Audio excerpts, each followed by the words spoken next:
Well, thank you. Thank you for attending. I'm excited to be here. I wish we were all meeting in New York. That would have been a lot of fun, but I'm glad to be here virtually. And I've been enjoying the conference so far and enjoying listening to all the different presentations. And thank you all for attending this one. So I'll go through the research study that I did, and then I would imagine at the end, David, you'll kind of keep the comments and questions in mind, and then we can answer them at that point. And certainly I'm happy to answer any questions that you've got. So let me talk about the study a little bit and we'll go from there. So the study I did was with a couple of colleagues of mine at East Carolina University. I should note that I'm a professor of education at East Carolina, and I've been there for probably 15 years or so, but before that I had about a 20-year career in workplace training. So I did workplace training and development for Harley-Davidson Motor Company, the motorcycle company, and that's really my background, and that's how I got into adult education and eventually decided I wanted to work in higher education. But my first love and my real passion was training in the workplace. And so the research I do with my colleagues, a lot of it has to do with training in the workplace and applications that apply in a lot of different contexts. And this is one of them, I think. And as we get into the study, I'll talk about that in a bit more detail. All right.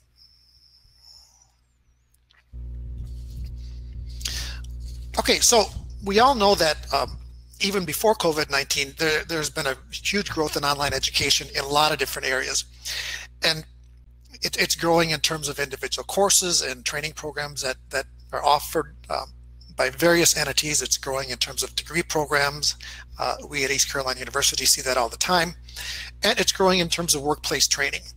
And just to give you some statistics about workplace training, that e-learning industry notes that 77% of companies use online learning in 2017, have used online learning in 2017. So most organizations are using e-learning in one way or another.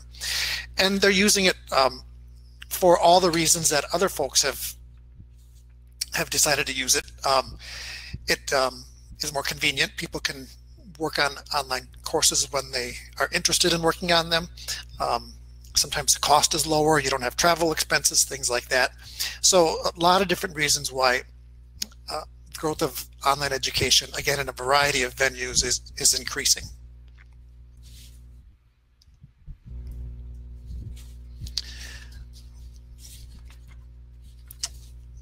Okay, from an administrative standpoint,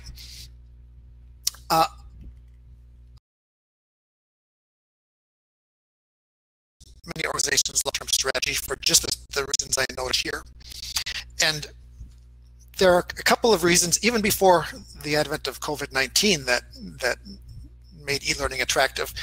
Now with the situation we're in, it's even more attractive, and I think we're seeing people move to e-learning even faster than they had before, and sometimes, in a matter of weeks or at lightning quick speeds, just because of our situations where we're all staying at home and sheltering in place and things like that. So I think all of these issues are important, but it's certainly the move to e-learning has been really magnified because of the fact that we are all social distancing and staying at home in order to be safe. So again, reasons are important, and when I submitted this proposal, COVID was not on my radar or anything like that. So, but all the more timely, I think, because of it. Okay, so the focus of this presentation is the role of the online instructor, and we know that the role of the online instructor is different than the role of the face-to-face instructor, and it requires different knowledge, different skills, and different attitudes.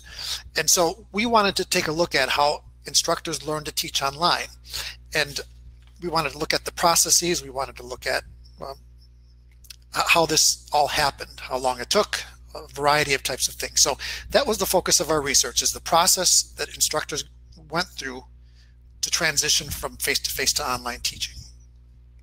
Okay. Now, again, we know that online, the role of the instructor is very different. In face-to-face training opportunities, the instructor is often a lecturer. They often stand up in the front and talk. Online, the lecturer role turns into one of more of a facilitator. Rather than being a presenter, online educators are more guides or coaches. And rather than being an instructor, a lot of times online instructors design their own content. And so the role of instructional designer is also one that online instructors have to undertake. In order to be effective online instructors, you have to know about technology in addition to your subject matter, and you have to still be able to build relationships with learners, and you have to be able to understand them and be able to successfully work with them in order for them to learn. So again, different roles here that we're working with, and lots of different skills involved. Now here's the kind of the equation that I think is important now to take a look at, because research says that many of us teach the way we were taught. So we often develop coursework and we often develop our teaching styles based on what was developed for us as learners. And that type of system has worked for many years.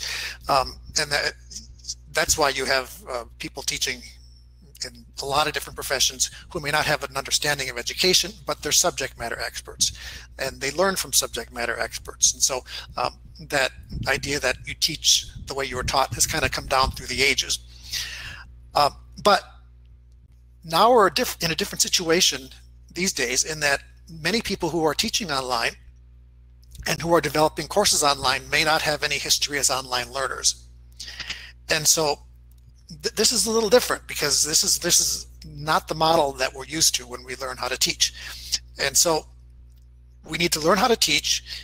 We need to learn how to use technology, and the clock is ticking. And I say that because every day more and more organizations and more institutions of higher education are moving toward online learning. And again, especially today. So this is kind of the equation as I see it here. And really, when you think about it, we are probably or I am at least probably in the only generation to face this issue, because the folks before us who taught, the teachers before us taught face-to-face, or learned face-to-face and taught face-to-face. Teachers that come after us will probably have experience as online learners by the time they begin teaching. So they'll know how to be an online learner and then move into online teaching. But we in this generation right now are about the only ones who are moving into online teaching without having any or much experience as an online learner. So I think that that's an important and kind of interesting point in where we are now. Okay, now as a result of what I noted before, the fact that there's a lot of pressure on instructors to move online as programs and as courses and things like that go online. We're working with a lot of people who don't have experience teaching online, and they may not know the first thing about it. And so what we see in higher education, and what I've seen in the workplace training that I have done as well, is that the inability to teach online, or the fears about, or the misunderstandings about teaching online, kind of result in fear of online teaching and negative attitudes toward online teaching on the part of instructors, and questions about the value and legitimacy of online education. So I think that fear of the unknown that instructors have when it comes to teaching online, that fear kind of manifests itself in a lot of different ways. And so we have to really look at these fears and these negative attitudes, and we have to work with our instructors when we work with them and teaching them how to teach online, to kind of get to the root of these problems so we can address them, so we can move forward and help the people that we're teaching become successful educators. And research has borne this out. I have notes from a study here that the learning curve for both online course development and online teaching decreases substantially as those instructors get more experience developing curriculum and teaching online. And when that decreases, then the fear decreases, the the negative attitudes decrease, and the question about the value and legitimacy all decrease. So we know that once we get our instructors in the ballpark, and we know that once we start working with them to help them become good online teachers, once they start doing it, they'll be fine and they'll understand it, and these fears will kind of go away. So the question is, how do we go about doing that? And that's what we're looking at here. What we looked at in our study are what types of learning activities are helpful to instructors learning to teach online, and also important, we wanted to know what types of things were not helpful. And we wanted to know what content areas should be addressed in professional development for online instructors. So how can we help kind of clear the pathway and make the process of learning to teach online more efficient and effective? So in order to look at these questions, we put together a qualitative study. It was a series of focus groups of online instructors. It was done at our university, East Carolina University. And the focus groups consisted of online instructors who had both face-to-face and online teaching experience, a variety of different subjects taught, a variety of different levels of experience. And we did focus groups, and we used transcriptions and notes from participants and notes from from us as the researchers. And we also had the participants fill out like surveys at the end of each focus group. We did focus groups throughout the course of a year, and we used that data as well. Okay. All right, our findings can be kind of broken down into 4 areas. First of all, we looked at professional development topics. We found that we looked at smaller focused training as one of the benefits, and we looked at that in more detail. The importance of both informal learning and the importance of self-directed learning. Those were kind of the main themes that we looked at, or that we found when we analyzed the qualitative data. And so with each of those, I'll talk a little bit about them, and I'll talk about the good and the bad in each area. Because again, when we're looking to do effective and efficient training, we want to know what works, but we also wanted to know what didn't work and what was not helpful, because that helps us move forward as well. Okay. Now, with regard to professional development, respondents indicated that when they learned to teach online, they sought out professional development activities, and most that they found had to do with technology. And what they didn't find was a lot of focus on help or on courses or on any kind of professional development opportunities related to the actual pedagogy of teaching online, or issues of curriculum development, all of which you need to be able to do if you're going to teach online. There was an overemphasis on technology, and that was frustrating to the respondents, because the technology by itself doesn't teach you how to teach. And so the idea that you have to use the technology to teach, but that doesn't give you the pedagogy of teaching online. That was a key point that we found. Too much focus on technology and too much focus on a variety of technology that often left people confused about what they should be doing. Now, having said that, all of them agreed that they needed to have a baseline understanding of some technology in order to get online and to start the teaching process. So they needed a little bit to start out with, but what they got was like turning on a fire hose when you just need a little bit of water. It was way too much, and that was the main focus. So that was one of the big takeaways, that technology is important, especially up front, but there has to be teaching on how to teach, the pedagogy of online teaching, how to serve as a guide rather than a lecturer, for example, how to coach and work with individual learners, how to make curriculum types of decisions. So all of these types of topics they found very little of, and so we realized going forward that that training for online instructors would have to have all of these types of things.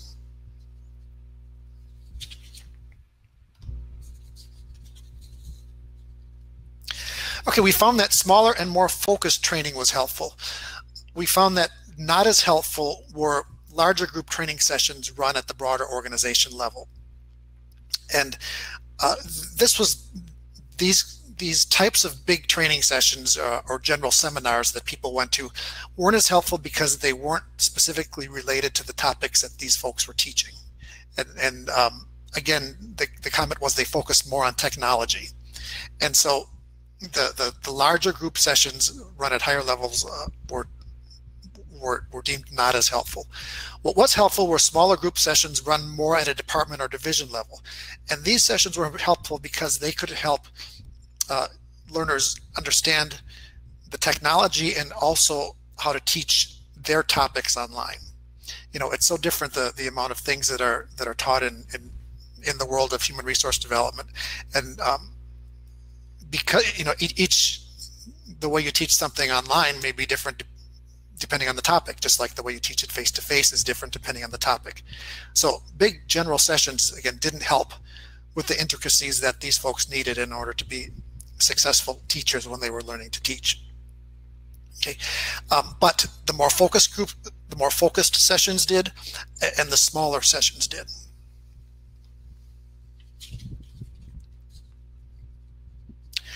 All right, also very helpful, and this was probably the most, over the course of the year in the focus groups, this idea came up most of the time, and that was the most important and helpful ways of understanding how to teach online were informal small group or one-on-one tutoring or mentoring sessions between inexperienced and experienced online instructors. And this was helpful because people could ask specific questions of how to teach in their particular topic and learn from people who were experienced educators in that particular topic. So that was very important. Informal conversation. Somebody said, what I found to be most helpful is just asking people out at lunch about some new piece of technology and then figuring out how to use it in my class. So informal conversations, learning in small pieces. That's, again, a trend we're seeing in higher education as well. Learning in small pieces rather than these big broad classes where you spend a lot of time and learn, are supposed to learn a lot of stuff in a very great amount of time. This chunking or learning of small pieces was very helpful, because, you know, learning to teach is an ongoing process, and when you can gain knowledge a little bit at a time, that can really help you to grow as an online instructor. And the development of informal online teaching groups. There's a couple people in our focus group were members of different groups, and these groups were kind of informal. They were some people in their departments, some people in other departments. Sometimes they were groups, they formed groups with colleagues who taught similar subjects at other institutions. And these groups met, you know, maybe once a month or so to kind of share what they learned, share online best practices about, you know, technology that they've learned, share tips and tricks for how they work with their learners online, things like that. So the development of these types of groups, most of them came about organically, but certainly something an organization can encourage the formation of groups that help people to learn to teach online and to share their ideas. Okay, and opportunities for self-directed learning. Again, I think the job of the HRD administrator, or the job of any administrator who works in adult education and workplace training, is to create spaces and create opportunities for their instructors to be able to learn. And maybe those opportunities are in the form of a group, like I mentioned earlier. Maybe they're in the form of providing spaces and space and time for self-directed learning. Maybe it's in the form of access to different resources, opportunities to try product testing, for example, and to explore different things. When we were, we at East Carolina moved to a learning management system called Canvas. We moved, we're in the process of moving right now. Canvas gave us all sandboxes, and so we could just go in and play in the sandbox, and we could kind of try things out on our own and kind of learn through trial and error in an environment that didn't affect any of our classes. It was, you know, an offline environment that was just for our learning. So the creation of these things, I think, is important for for those HRD administrators who want to help their instructors learn to teach online. Okay. All right, some recommendations again, and I've talked a little bit about these, but again, for those who are administrators in human resource development and workplace training, focusing more on the curriculum development and the pedagogy of online teaching, focusing more on what it means to teach online and actually how to teach online without technology. And technology aside, how do I connect with my learners online? How do I make, get those light bulb moments that I see in the classroom, but maybe online, I know they happen, but it's a little different. Focusing less on technology, focusing enough on it for people to get online and get what they need, but not making technology the focus of professional development opportunities for online instructors, especially those who are new. Offering professional development through a variety of channels is obviously important. And then that very last point is what I mentioned earlier about providing the spaces and the opportunities for your online instructors to develop networks and learning communities, because they are very helpful, and those types of things really can facilitate instructor learning very efficiently.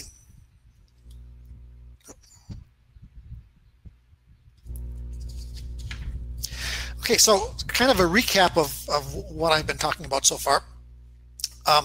Moving to online teaching is a process, and no matter if it's a fast process like many people experience this spring, or a slower process, it typically follows the same types of steps.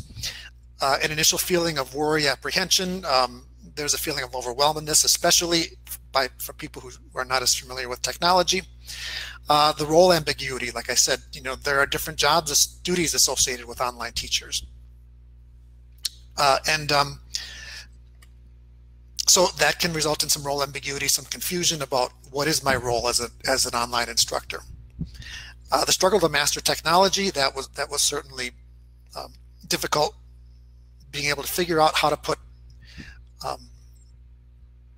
your online content into the face-to-face course.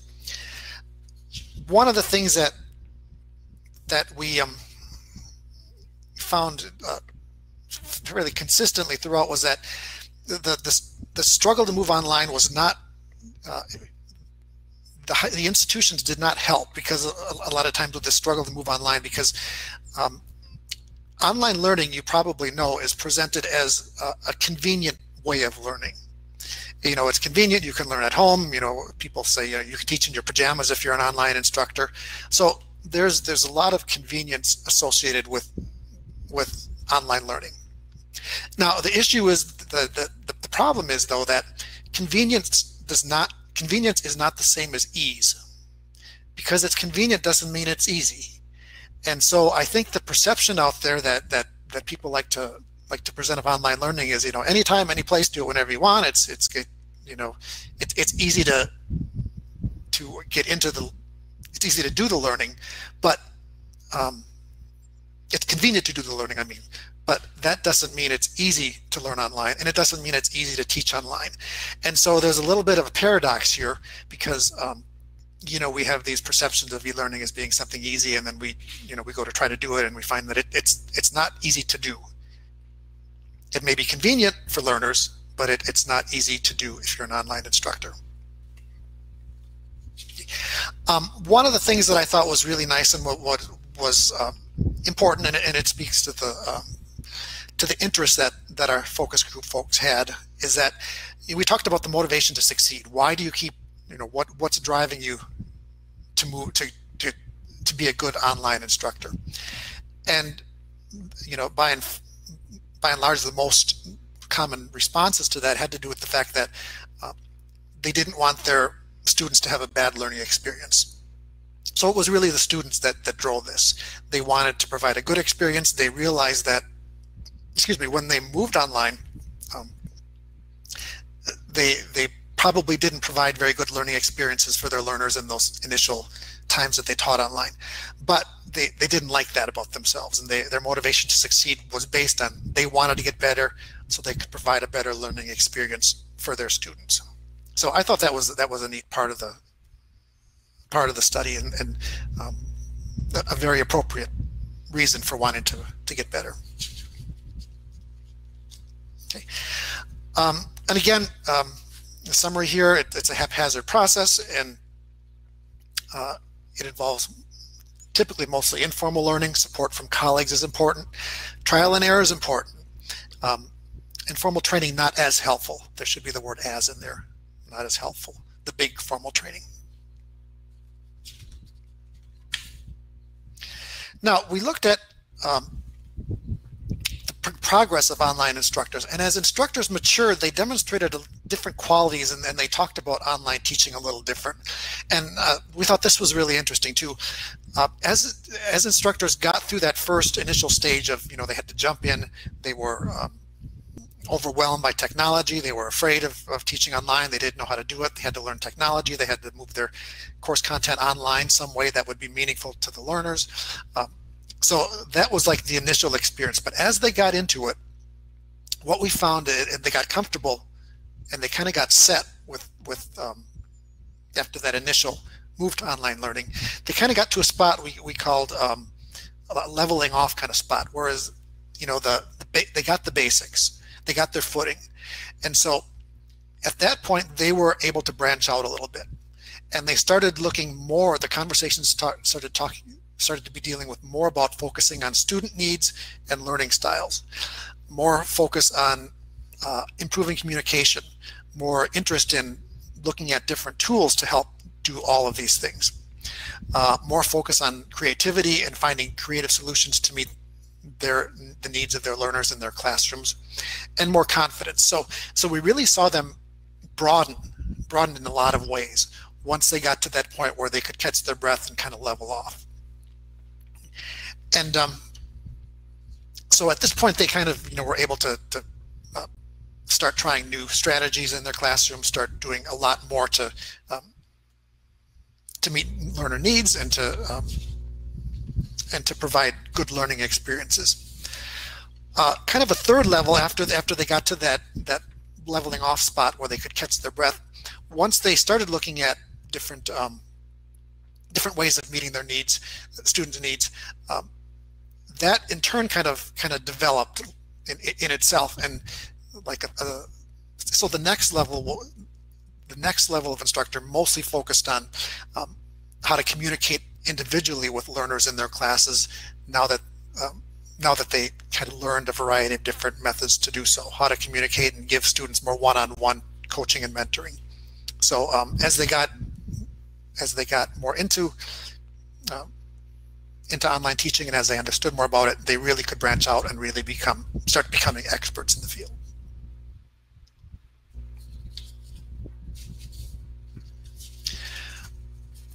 Okay, and then the implications of our study. Well, certainly understanding the experience of those who went through the process of learning to teach online helps us better to prepare future online educators.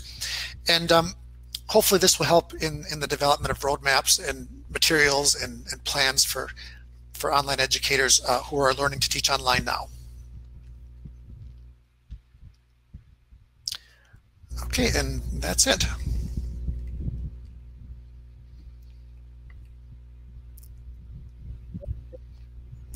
Do we have any questions or comments or anything? Oh, David, coming on. I'm coming on, and I'll help with the Q&A. So thanks so much for doing that. And let's see what we have in terms of questions.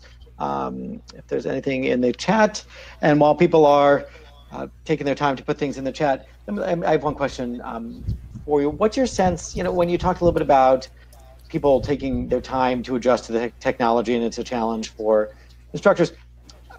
Are there things, how do you feel about the technology that they have to work with? Like what do you think could make them, what could be built better for them to really do what they need to do? So, how much of that is that the technology is not really designed for them? It's kind of something they have to be forced to learn to accomplish something, as opposed to, being well designed. So what's your feel on the, the instructional technology that you're seeing out there? My feeling is that the instructional technology is very good and very user-friendly. In answer to your question, though, I see the biggest stopgap as being like right up here in the minds of the folks who are seeing this teaching online thing as something that is like out there that I don't know that I can do because it involves a whole bunch of stuff that I'm not familiar with. And I think that once folks get into the technology and see how user-friendly it is, and especially the basic learning management systems, things like that, with help, once they get in there, I think that does so much to kind of alleviate their fears. And you can, the folks that I've worked with, you can almost feel like this sigh of relief, like, oh, maybe I can do this, because I think it's overblown in people's minds, and especially the folks we're working with now, because online teaching's been around a little while, and so folks who are interested in doing it right from the get-go, if you've been interested, you probably have had an opportunity. But to the ones who may not be as interested and maybe more may fear it more, they're the ones who maybe stood back in the weeds and didn't jump ahead for these opportunities. So those are the folks that we tend to are working with now. And in those people, I see once they, they're kind of surprised that they can do it. Once they get in and see what's going on, with the one-on-one help, again, I think that small group or the individualized instruction helps. That does a whole lot for their sense of, oh, maybe I can do this. Oh, maybe it's not so bad. Okay, so so a lot of it, in your opinion, is really just getting, just getting through over that first initial fear of it, and once they kind of settle in a little bit, they're pretty good and comfortable. Yeah, I think so. Mm-hmm. Yeah. Now we don't do any favors, the institutions who say, everybody says, well, just take your face-to-face course and put it online. How often have we heard that? That's not so, that it makes it sound so easy, but that's not easy to do. So once we kind of reframe things to, it's going to be different, but we can help you with the technology. We can teach you how to do this, and this. You can do it, and they can do it. So, yeah. How do people tend to feel about restructuring the activities or the educational experience to use online? Do they find themselves wanting to do things differently, or is their their goal usually just to try to transfer immediately, because especially now when you got to get something up and running? Yeah, and it kind of goes in a sequence. So yeah, that's their first goal typically. I got to get something running. And especially in the spring, working with folks who are transitioning into online very quickly. I got to get something up there, and I got to get it up there quickly. Once they do that, and once they figure out, okay, this is up there, then they do what you mentioned previously. Then they start to look at creative ways to present content online, or other ways to do things. And it really is amazing. And there are some amazing online instructors who've thought of really creative ways to present content that they would have never thought of had they stayed in the traditional classroom. Right. And that really makes me happy to see. Yeah, absolutely. For the people who are suddenly remote and may eventually go back to online, at least part-time, we're assuming that will happen to somebody, do you feel that, from what you've seen, are there people for whom the online experience has helped them rethink things, and they might actually bring that back to the classroom when they go back to a classroom environment, if they go back? Yes. Yep. I see exactly that. I think even folks who go back to the face-to-face classroom, I'm hearing a lot of stories about, oh, this really worked online, and or that this, I didn't think I'd find a way to do that online, and I did it this way. And the students, I'm here. I work a lot with our faculty at ECU on faculty development types of things, and I have heard definitely people say, I never would have thought to do this face to face. I'm doing it online, and I'm still going to use it because my students like it. And especially with trends in higher education now, with things like flipped classrooms and stuff like that, we're moving in that direction where all instructors now, whether it's in the workplace or higher ed, you've got to have a good bag of tricks that you can use face to face, online, or in blended situations. And I think this really helped give people some confidence that they were able to find some really cool things. Are there any examples that come to mind that you can share? I'm curious to know what some of the stories are. You can tell us. Well, I work with a lot of folks that are medical and dental schools, and ways of I was working with a student the other day who did some online work with heart murmurs, and so it was for an online course. He found some heart murmurs that he listened. He found some heart murmur tapes somewhere online, or recordings, and he put together this really cool exercise where it was about heart murmurs and how you had to identify different components of them and things like that. All done online, all really good for like auditory learners, and it's going to be a piece that I'm sure that they'll incorporate once they get back to face-to-face teaching. So I don't know the details. I don't remember the details because it's medical stuff, but Sure. But the idea I thought was really cool. Yeah, no, that's great. Is that something you can use for the people who are having trouble dipping their toe in the water and need a little bit of encouragement? Is that kind of thing something you can use to help encourage them? Like, not only, it's not just about teaching online, but you're gonna maybe find yourself coming up with some new techniques you can go back. Is that, I don't know if is that motivating or is that just extra work? I don't know, but is that something you might be able to use that's helpful? It is helpful, but not at the get-go when they're so overwhelmed, I think. Yeah. Because it's really amazing how, people just get overwhelmed when it comes to trying, learning to teach online. They fear it a lot. So not at the get-go, but down the line, yes, I think that's a good way of presenting things. Okay. Is the overwhelming nature more, is that, I mean, I guess it's all the time. It's obviously worse now, but did you see that before the pandemic as well, where people were really just still so overwhelmed before they, that the level of the word overwhelmed, did that suit people before the pandemic as much as it does now?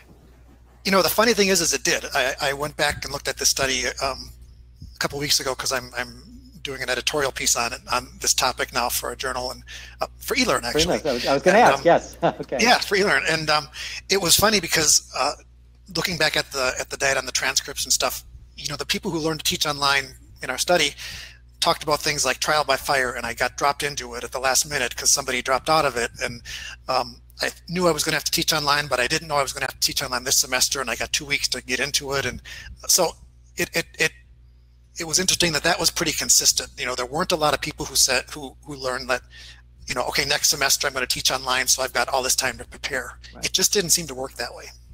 Yeah, and there may be something too, it becomes an emergency and you have to focus. And there may be something extra to that. I mean, you're overwhelmed, but sometimes you just fight through it because what else are you going to do? We have to be online in 3 days. So people didn't think they were going to be doing that for months, if not, or years or forever. And now they're doing it. So that's, it's kind of what you do, right? What are your choices? You don't have the classroom option anymore.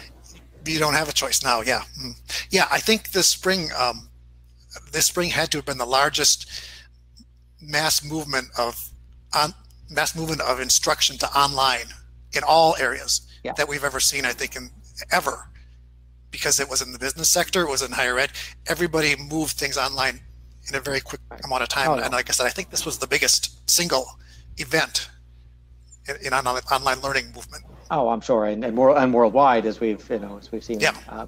Certainly. And I guess looking at that, are there different ways you would think you would approach the group of people who, basically took the unexpected intensive course in how to move things online?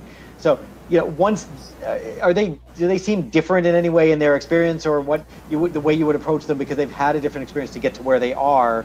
When you get to say, have a little more time. So fall is coming, probably staying online, but it's not the same urgency. You're already a little more accustomed to it. So is there a difference between that group and the group of people who are pre-pandemic, who are working through things in a little more casual, relaxed way, I would think?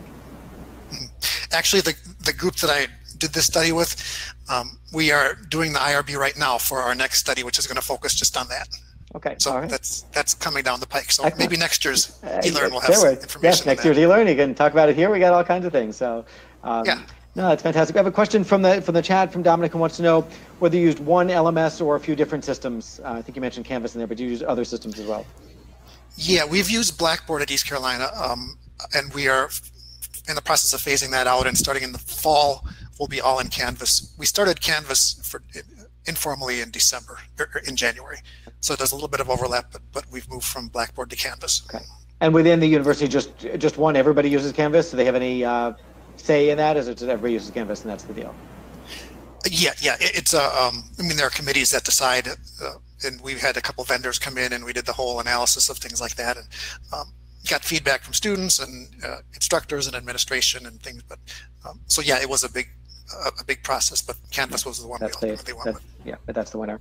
Yeah. Other things, do you find that people who are new to Canvas, or do they start to do different things with it over time. So they start with kind of, here's the basics. I'm really just migrating my course. I've got the, the syllabus online, and I'm going to teach, through Zoom or whatever you have to link to from Canvas to that, and then start to appreciate more of the things they can do kind of as time goes on. There are other features of Canvas in particular that help that. Yeah, and actually, that was one of the things we liked about Canvas is making short video clips. It's so easy in Canvas.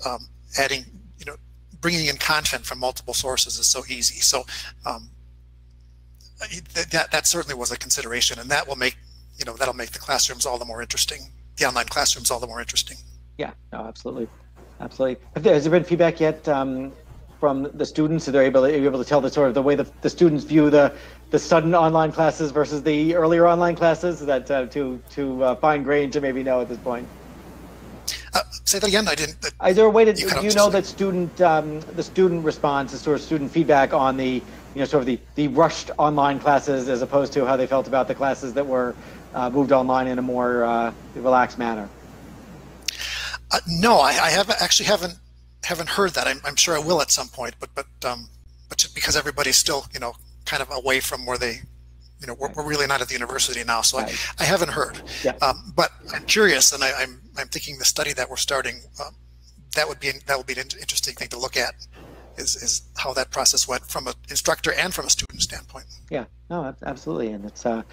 Yeah, no, it's certainly different when you're not there in person, although, maybe you had a, meeting at the Zoom water cooler and, go through things and see where you are. It's kind of how it is. So, how it is these days. Sure. All right, well, great. Other questions in the chat from anybody? So we got a little bit of, can spend a little bit more time if we'd like with Steve, and I'm trying to see if there's anything else we want to cover.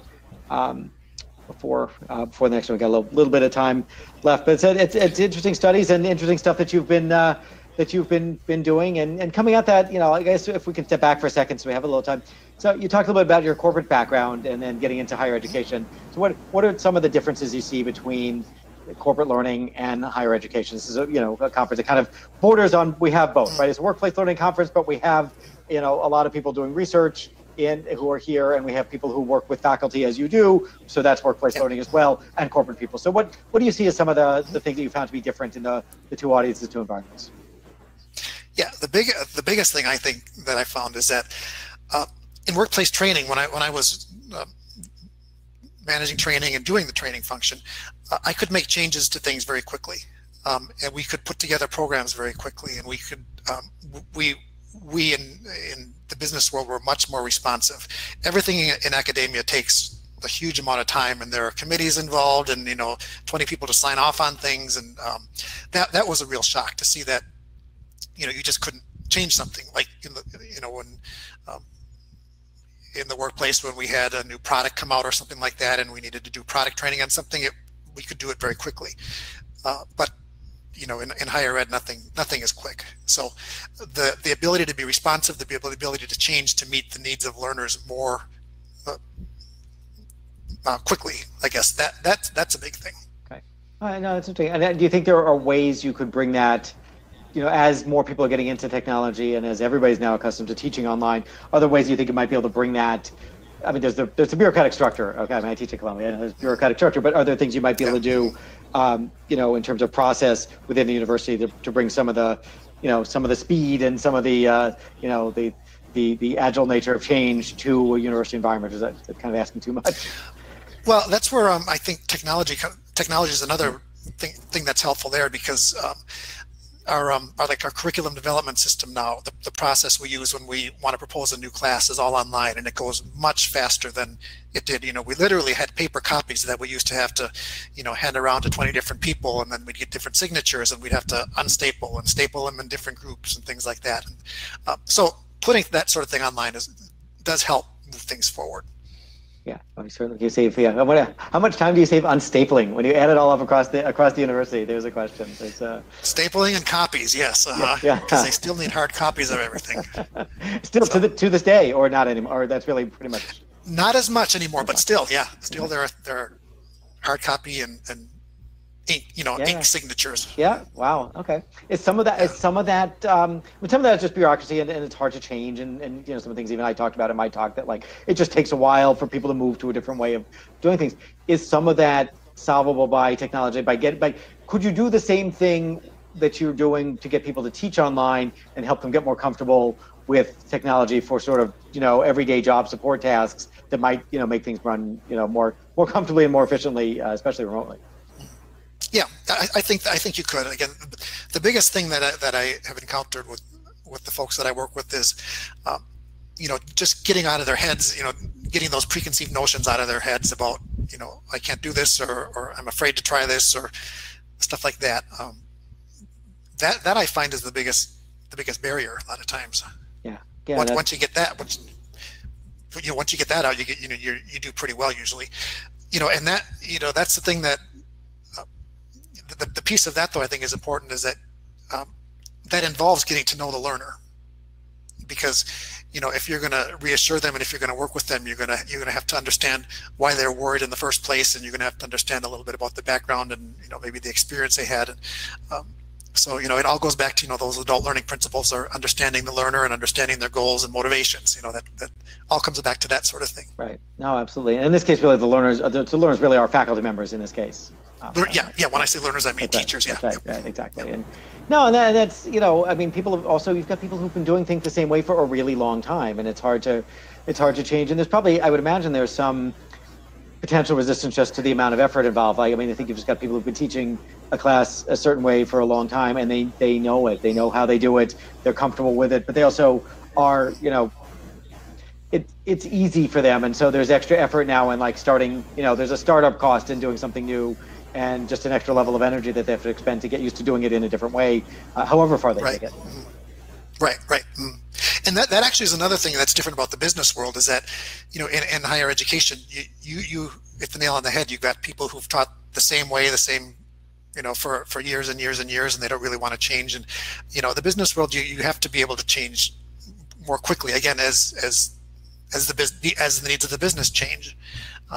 In higher ed, you can stick and do what you're doing for a long time. Yeah, no, you certainly can, and I've seen it, and I sometimes wonder, are there incentives, and I don't mean external incentives. I don't mean cash for converting your course, but are there incentives in other ways to help people see not just how to overcome the fear, but how this could really benefit them? Like you might be, is it cool for people to be on video? I don't know. Some people might think it is. Is it, can you reach a broader audience? Like, you go to conferences and you talk to people in other countries and they can't take your class. Now they can. So are there things like that can come into play as an incentive to get people interested in changing things up at a time when maybe they otherwise wouldn't be, not because they're forced to, but because they kind of can maybe get persuaded that, I kind of, wasn't going to put time into this, but I see how maybe it's worth my while. Yeah. And those are the things we're really interested in finding, when we do this study and we look at that experience and look at how these folks have progressed. Even if they go back to teaching face-to-face, there's got to be some learning there, and there's got to be something there that we want to take a look at, because I think that'd be fascinating. Yeah, and maybe you'll find that, things that people would want to integrate videos into their class in some ways. Maybe they bring in pre-recorded videos that they show, and it wasn't something they would be doing before. That up till now it's been much more traditional lecture, but now they want to show some examples of things that they haven't thought of. And the classrooms are going to have. I've been teaching my class at Columbia online for quite a number of years now. But even a decade ago when I was teaching in person, the rooms were set up. They had internet, they had computers. They did have the old overhead projector as well, which even then with the transparency. So those are still there. The IT guys that come in before the class want to know, do you need the overhead? And I'm kind of looking at like, did you, you have an overhead. And students walk in and say, "What's that?" I'm sure. What kind of paper is this, and what do you do with it? What is this for? I can't even imagine. It's one step away from the carbon copies with the carbon paper. And yes. They're going to bring in typewriters, but they did have even then a pretty decent, it's a pretty good setup. The projector on the screen, you could control things from the the panel. And you know, it was really pretty good stuff. If I wanted to show videos, I could. I would show demos. You know, I mean, obviously I was in technology in a different way than most people. I would bring my laptop and set up and show the demos I had on my laptop. I didn't show it on their machine, but they did have that set up. But I got the feeling then, and I know it's changed somewhat, that people didn't fully, you know, not everyone would do that. And it sounds like there's still plenty of people who don't and might be persuaded to do that now. Yeah. Yeah. I have a feeling when, you know, when we get back to the traditional ways, such as they'll be different, but those folks who were teaching online, you know, because of the pandemic, you know, go back to the way they were taught in the past. I have a feeling that'll still be different. I have a feeling that they will take some things from what they've done here, because, you know, from what I've seen, people have found things that worked, and so I have to believe that, you know, education is going to be different because of this going forward, and in that sense, I think it's a good thing, because they are expanding how they're able to meet the needs of their learners. Yeah, absolutely. You're being sort of pushed to consider at least new methods, and it's, you know, it's not necessarily new technologies in the end, although it may be, but at least new methods that can work either way, and get people to, you know, even just to push people to think about things in a different way and reevaluate, you know, kind of like the example of cooking the roast. Like, why do we do it this way? You know, why do we have to do it this way? And by being sort of, you know, jarred into the situation that we all found ourselves in, people are put in a position where they kind of have to rethink, like, why is this the way that it is? And, you know, do I have to do it this way? There's you know, inertia is always a powerful force, and we're all busy and everybody's got a lot of things to do. You kind of want to teach it the same way, but, you know, force you to think about things. So that's great. And Donna points out, the two members, I think the overhead projectors, maybe they come from copies, I'm not sure. But also that they are now using... I'm with you, Donna. I'm with you. Digital PDF participant guide. So they've gone a little more paper, where she has gone a little more paper-oriented than, or online-oriented than even with paper documents. They're not sending out paper documents everywhere. So, good. Well, any other questions? Just maybe another minute or two with Steve if we want. We got any other questions from the chat? So we'll see if there's anything else. And okay. All right. Well, thanks again. It was a pleasure talking with you. Thank you. It was great to talk to you, and thanks for taking the time. All right. I appreciate it. I enjoyed it a lot. Thanks a lot, Dave. All right. Thanks a lot, Steve.